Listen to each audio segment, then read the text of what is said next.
गांव का नाम था शिवपुर, जो हरे भरे जंगलों और पवित्र नदियों से घिरा हुआ था। वहां के लोग सीधे साधे थे, लेकिन रूढ़ियों और अंधविश्वासों में गहराई तक जकड़े हुए थे। उसी गांव में रहती थी यशोदा, जो अपने पति अर्जुन के साथ छोटे से घर में सुखी जीवन बिता रही थी। अर्जुन एक परिश्रमी किसान था और यशोदा उसकी सच्ची जीवन संगिनी। उनका प्रेम अटूट था और दोनों एक दूसरे के बिना अधूरे थे। लेकिन भाग्य को यह सुखद जीवन स्वीकार नहीं था। एक दिन जब अर्जुन खेत में काम कर रहा था, एक भयंकर तूफान आया। बिजली कड़कने लगी, पेड़ उखड़ने लगे और गांव के लोग अपने घरों में दुबक गए। अर्जुन खेत से घर लौटने ही वाला था कि एक विशाल वृक्ष उसके ऊपर गिर पड़ा। गांव वालों ने उसे बचाने की बहुत कोशिश की, लेकिन जब तक वे कुछ कर पाते, अर्जुन दम तोड़ चुका था। यशोदा पर मानो प्रलय टूट पड़ा। उसका संसार उजड़ गया। आंखों के आगे अंधेरा छा गया। वह पति के मृत शरीर से लिपट कर विलाप करने लगी। गांव के लोग उसे ढांढस बंधाने आए, लेकिन उसके जीवन में अब केवल शून्यता थी। अर्जुन की मृत्यु के बाद यशोदा का जीवन बदल गया। पहले जो पड़ोसी और रिश्तेदार उसका सम्मान करते थे, वही अब उसे तिरस्कार भरी नजरों से देखने लगे। गांव की परंपरा के अनुसार विधवा स्त्री को अशुभ माना जाता था। कुछ औरतें उसे समझाती कि यह उसके पिछले जन्म के पापों का फल है, तो कुछ पुरुष उसे अपनी वासनाओं की नजर से देखने लगे। धीरे धीरे लोग उससे कटने लगे। वह एक तिरस्कृत जीवन जीने पर मजबूर हो गई। एक दिन जब यशोदा नदी के किनारे बैठी अपने जीवन की विडंबना पर रो रही थी, तभी उसने देखा कि गांव की सीमा पर 3 तेजस्वी साधु आ रहे थे। उनके वस्त्र भगवा थे, लंबी दाढ़ी थी और उनकी आंखों में अपूर्व शांति झलक रही थी। लोग उन्हें देखने के लिए उमड़ पड़े। गांव के मुखिया ने श्रद्धा से हाथ जोड़कर कहा, महाराज, कृपया हमारे गांव में ठहरें और हमें ज्ञान प्रदान करें। साधु सहर्ष राजी हो गए और गांव के मंदिर में ठहरे। उनकी उपस्थिति से पूरा गांव एक नई ऊर्जा से भर गया। लेकिन जब साधुओं ने यशोदा को देखा, तो सबसे वृद्ध साधु महर्षि कश्यप ठहर गए। उन्होंने उसकी ओर देखा और गहन स्वर में कहा, यह स्त्री केवल दुखी नहीं, बल्कि विशेष भाग्यशाली है। इसका जीवन परिवर्तन की ओर बढ़ रहा है। गांव वाले यह सुनकर अचंभित रह गए। जिसे वे अपशगुनी मान रहे थे, उसे महर्षि ने भाग्यशाली क्यों कहा? रात में जब सभी लोग अपने घरों को लौट गए, तो यशोदा मंदिर के बाहर खड़ी हो गई। वह जानना चाहती थी कि साधु उसे किस्मत वाली क्यों कह रहे हैं। अंदर से महर्षि कश्यप की आवाज आई, पुत्री, यदि तुम अपने दुख से मुक्त होना चाहती हो, तो तुम्हें 3 परीक्षाओं से गुजरना होगा। क्या तुम तैयार हो? यशोदा ने निडरता से कहा, मैं तैयार हूं। पहली परीक्षा भय पर विजय की है। तुम्हें इस अंधेरी रात में जंगल में जाकर पूरी रात अकेले बितानी होगी।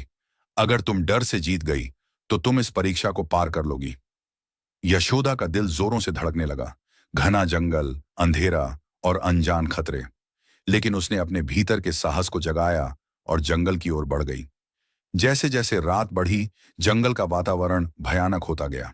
अचानक उसने झाड़ियों में कुछ सरसराहट सुनी। एक बड़ी परछाई उसकी ओर बढ़ रही थी। उसका दिल तेजी से धड़कने लगा। लेकिन तभी उसे महर्षि कश्यप की बात याद आई। डर केवल मन का भ्रम है। अगर तुम इसे स्वीकार करोगी, तो यह खुद ब खुद खत्म हो जाएगा। यशोदा ने आंखें बंद की, गहरी सांस ली और मन ही मन कहा, मुझे डरना नहीं चाहिए। मैं अपनी आत्मा की शक्ति से डर को हरा दूंगी। जैसे ही उसने अपने मन को शांत किया, परछाई धीरे धीरे धुंधली होकर विलीन हो गई। सुबह होते ही तीनों साधु उसके पास आए और बोले, तुमने पहली परीक्षा पार कर ली। अब तुम्हारे भीतर आत्मबल जाग चुका है। महर्षि कश्यप बोले, अब तुम्हें त्याग की परीक्षा देनी होगी। त्याग केवल धन या वस्त्रों का नहीं होता, बल्कि उन चीजों का होता है जो हमें अतीत से बांधे रखती हैं। तुम्हें अपनी सबसे प्रिय वस्तु को छोड़ना होगा। यशोदा ने तुरंत अपने पति अर्जुन की अंगूठी याद की। यह उसकी आखिरी निशानी थी। उसने वर्षों से इसे संभाल कर रखा था, लेकिन अब वह समझ चुकी थी कि यही अंगूठी उसे उसके अतीत से जोड़े रखी थी। उसने बिना किसी संकोच के अंगूठी निकाली और पास की नदी में प्रवाहित कर दी। जैसे ही अंगूठी जल में डूबी, उसके हृदय से एक गहरा बोझ हट गया। महर्षि कश्यप मुस्कुराए और बोले, अब तुम मोह के बंधन से मुक्त हो चुकी हो। अब केवल अंतिम परीक्षा शेष है। महर्षि बोले, तुम्हें 7 दिन तक जंगल में बिना भोजन और जल के तपस्या करनी होगी। यदि तुम सफल हुई तो तुम्हें दिव्य ज्ञान प्राप्त होगा। यशोदा ने बिना हिचकिचाए यह चुनौती स्वीकार कर ली।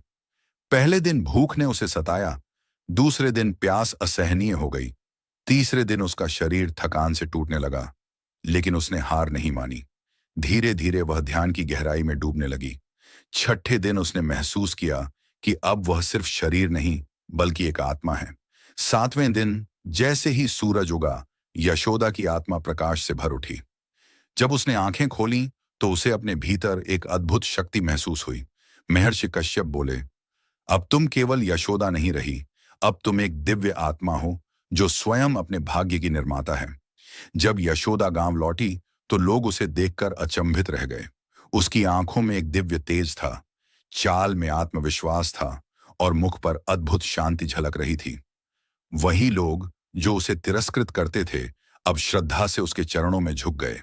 अब वह केवल एक साधारण स्त्री नहीं रही, अब वह माता यशोदा बन चुकी थी, एक ऐसी शक्ति जो दूसरों के जीवन को रोशनी से भर सकती थी।